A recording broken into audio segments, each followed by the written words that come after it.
लो भाई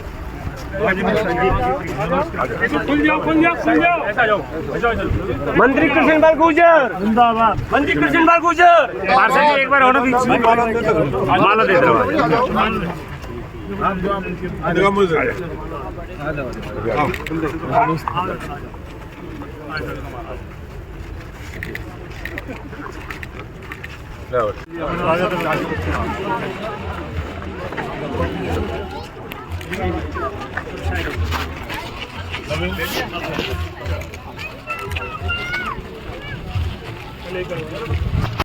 मंत्री जी क्या कहता हूँ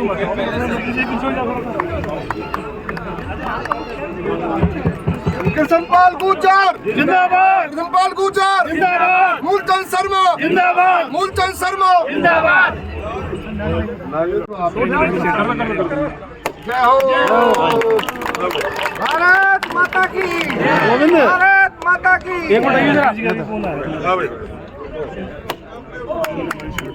एक और है। हेलो हेलो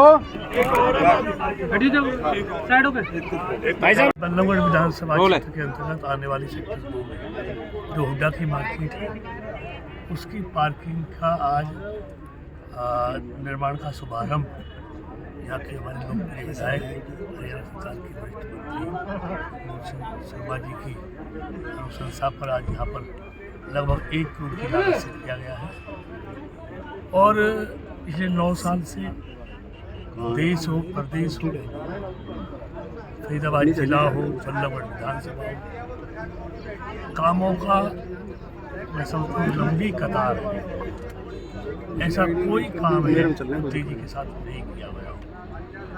मतलब लोगों की उम्मीदों पर ये दोनों सरकारें और हमारे चुने हुए प्रतिनिधि खरे उतरे हैं, इतना मैं कह सकता हूं। वीरेंद्र सिंह ने आज मेरी आवाज़ सुनो कार्यक्रम किया है, कहा है साफ तौर से कि अगर जेजेपी के साथ गठबंधन रहेगा तो मैं फिर पार्टी में नहीं रहूंगा।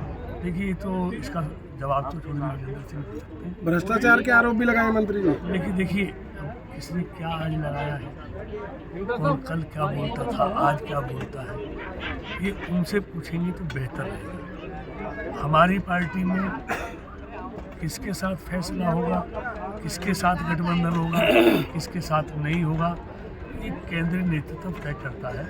उसके लिए संसदीय बोर्ड है जो सारे फैसले वो करता है और जो पार्टी फैसला करती है उसका पालन। उन्होंने जिक्र किया राव इंद्रजीत का, रमेश कौशिक, कृष्णलाल पवार का कि इनकी वजह से पार्टी मजबूत ही नहीं तो बीजेपी का कोई सौदा ही नहीं था प्रदेश में। देखिए मुझे ये बताइए जब चौधरी वीरेंद्र सिंह जी आए थे, बहुत वरिष्ठ नेता है, उनका तजुर्बा हमसे बहुत ज़्यादा है। लेकिन जब चौधरी वीरेंद्र सिंह पार्टी में आए थे उनसे जरा ये पूछ लेना उस समय केंद्र में और प्रदेश में किसकी सरकार थी। एक सवाल और मंत्री जी, जेजेपी को लेकर उन्होंने कहा है कि 8 से 10% का ये कमीशन जो लगातार भ्रष्टाचार हो रहा है। देखिए मोदी और मनोहर जी की सरकार में भ्रष्टाचारियों के लिए कोई स्थान नहीं है। भ्रष्टाचारियों को तो चौधरी वीरेंद्र सिंह जी छोड़ कर आए थे।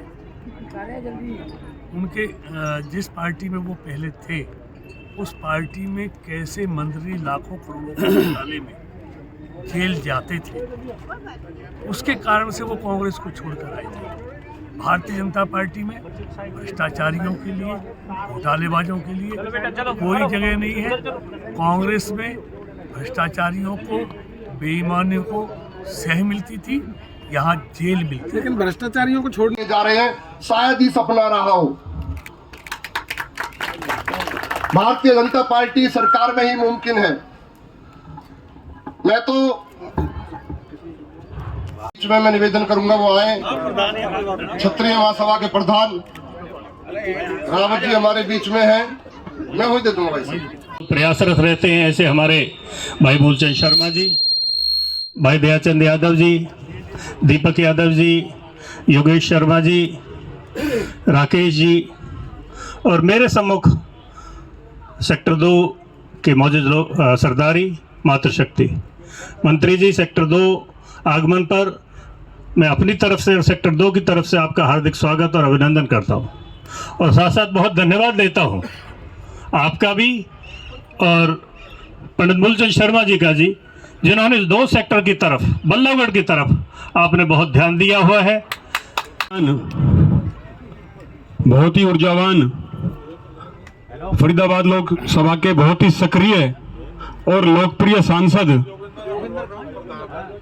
मोदी सरकार में केंद्र राज्य मंत्री आदरणीय श्री कृष्णपाल जी गुर्जर और मनोहर सरकार में बहुत ही प्रभावशाली कैबिनेट मंत्री आदरणीय मूलचंद शर्मा जी, और नगर निगम से कई बार पार्षद रहे पूर्व में ताऊ दयाचंद यादव जी, और मेरे पार्षद साथी राकेश गुर्जर जी, बड़े भाई हरप्रसाद गौड़ जी, राजेश रावत जी और योगेश शर्मा जी, और सामने मंच के सामने बैठे बहुत ही सहनशील और कर्मशील टिपरचंद शर्मा जी, और सेक्टर 2 के सभी निवासीगण और तिरखा कॉलोनी से आए सभी देवतुल्य हमारे राष्ट्र धर्म अभियान के लोग भी यहाँ बैठे हैं, हमारे आरडब्ल्यू के बैठे सुदेश यादव जी भी बैठे हैं। सबसे पहले तो मैं आप सभी को बहुत बहुत बधाई दूंगा जो मंत्री जी ने आज 2 अक्टूबर जो गांधी जी की जयंती पे इतनी बड़ी सौगात आज 1 करोड़ की लागत से जो आपको यहाँ पे दी है। माननीय केंद्रीय मंत्री श्री कृष्णपाल गुर्जर जी, हरियाणा में वजीर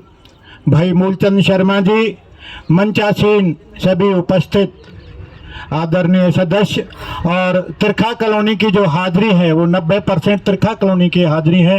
मंत्री जी, तिरखा कॉलोनी जितना आपका आभार प्रकट कर सके दिल से, उतना हम आपका धन्यवाद आभार प्रकट करते हैं।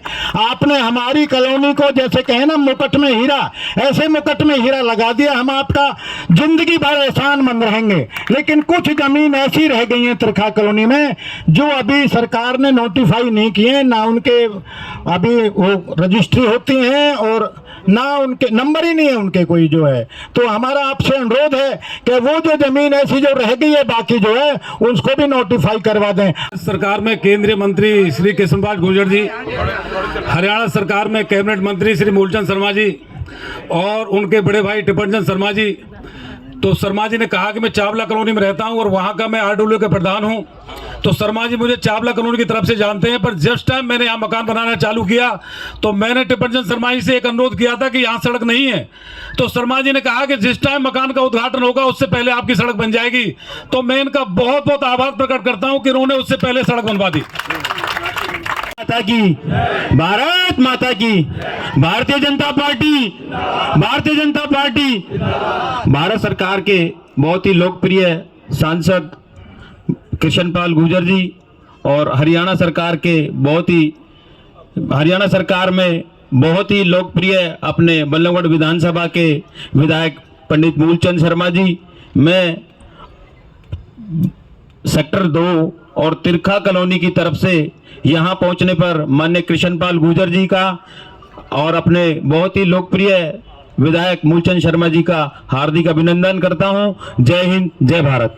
केंद्रीय मंत्री आदरणीय कृष्णपाल गुर्जर जी हमारे बीच में, आपके यहाँ के पूर्व में पार्षद रहे भाई दीपक यादव, पूर्व में पार्षद रहे हरप्रसाद गौड़ जी, और दयाचंद यादव सबसे पुराने 3 बार 4 बार पार्षद रहे आपके बीच में दयाचंद यादव जी, योगेंद्र शर्मा जी आरडब्ल्यू के प्रधान, 250,000 राजेश रावत जी प्रधान जी, अपने 2 में भाई नवीन चेची जी, भाई सुभाष चौधरी जी, जाट सभा के अध्यक्ष भाई लखन बेनीवाल जी, भाई राकेश गुर्जर हमारे पूर्व पार्षद भाई योगेश शर्मा जी, बीजेपी के साथी भाई सुरेंद्र जी, ओपी शास्त्री जी, महेंद्र तेवतिया जी, सुरेंद्र फौजदार जी, बालकिशन जी हमारे प्रधान तिरखा कॉलोनी के प्रधान हैं,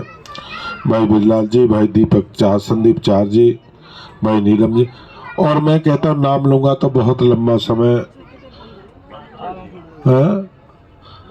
बहन है, भाई है, सरपंच साहब हैं, सुरेंद्र जी हैं, और क्या जी शिवप्रकाश जी, मैं नाम लूंगा तो बहुत लंबा, सारे मेरे परिचय, पर ये नाम ही इतने लिख दिए, अभी और बाकी और रह गए, फिर कहेंगे हमारे न भूल गए। मैं सबको मेरी राम राम और वो सब मान लेना। मेरा कोई ऐसा नहीं है जिससे मेरा अपना पारिवारिक परिचय न हो। मैं मंत्री जी का धन्यवाद इस बात का करूंगा, लागत 1 करोड़ की नहीं है, लागत तो 50 लाख की जब भी कोई बात नहीं थी। सबसे बड़ी बात है कि इसके बाद यहाँ से गंदगी की सफाई होगी। गंदगी की सफाई, जहाँ पूरा अंबार गंदगी, सरकार को लाभ मिलेगा, करोड़ों रुपए का लाभ मिलेगा, करोड़ों रुपए का व्यापार होगा। और जो गंदगी यहाँ जमी हुई थी, जहाँ कोई रात को चल नहीं सकता था, जहाँ कहते भाई यहाँ मत रहना, उस जगह को डेवलप करना, उसका लाभ मिलना सबसे बड़ी बात है। अवसर पर हम सबके बीच उपस्थित हमारे बल्लभगढ़ के लोकप्रिय विधायक, हरियाणा के वरिष्ठ मंत्री भाई मूलचंद शर्मा जी, हमारे नगर निगम के कई बार पार्षद रहे वरिष्ठ नेता समाज सेवी भाई दयाचंद यादव जी, निवर्तमान पार्षद भाई दीपक जी, भाई हरप्रसाद गौड़ जी, राकेश जी, रावत जी, भाई लखन बेनीवाल जी, योगेश शर्मा जी, और अपने संदीप जी, नवीन चेची जी, भाई टिपरचंद जी, बहन नीलम चौधरी जी, पुष्पा शर्मा जी, संगीता नेगी जी और तिवतिया जी, और सभी आज के इस कार्यक्रम में आए हुए आदरणीय भाइयों बहनों, पत्रकार और छायाकार मित्रों। देखिए, मेरी तबीयत पिछले एक हफ्ते से ठीक नहीं है और कल भी फिर मुझे राजस्थान सवाई माधोपुर जाना है, क्योंकि कभी राजस्थान, कभी छत्तीसगढ़, कभी मध्य प्रदेश, कभी तेलंगाना, हर चुनाव है, सारे प्रदेशों में जाना पड़ रहा है। और अब परमानेंट मेरे को सवाई माधोपुर जिला का मुझे वहाँ इंचार्ज बनाया, तो कल सुबह मुझे वहाँ भी निकलना है। देखिए, मैं और दादा मूलचंद कुछ भी कहते रहें, ये तो आपका दिल जानता है कि पहले क्या हुआ और अब क्या हुआ। और दादा, अभी आप कह रहे थे कि हरियाणा के इतिहास में ऐसा कभी 5 कॉलोनियों को डीनोटिफाई नहीं किया, तो चुनावी इतिहास में भी ऐसा कभी नहीं हुआ जितनी वोटों से यहाँ के लोगों ने तुम्हें और हमें जिताया। कुछ किया तभी तो इन्होंने उसका फल दिया है।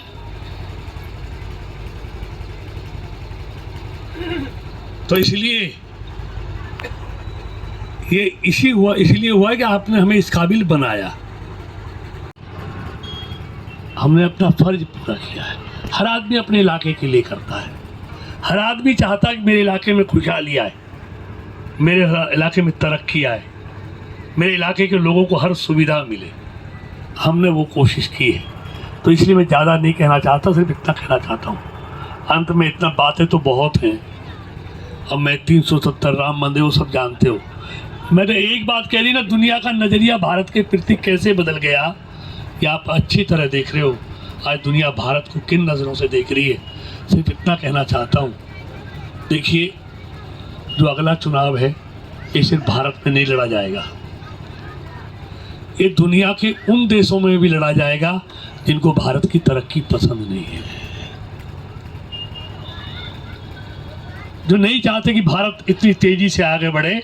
अगले 3 साल बाद भारत दुनिया का 3 सबसे बड़ी आर्थिक शक्तियों में एक हो जाए, नहीं चाहेंगे कभी। और ये तो सारे जितने इकोनॉमिस्ट हैं, सारे आर्टिकल उनके कहते हैं। IMF जो इंटरनेशनल मॉनिटरिंग फंड है, जो पूरी दुनिया की अर्थव्यवस्था का आकलन करती है, उसका भी ये कहना है कि 3 साल बाद भारत, अमेरिका और चीन, ये दुनिया की 3 सबसे बड़ी आर्थिक शक्तियाँ होंगी, भारत वहाँ पहुँच जाएगा। केंद्रीय मंत्री श्री कृष्णपाल जी, पंडित मूलचंद शर्मा जी, यहाँ आने पर मैं आप सभी का धन्यवाद करता हूँ।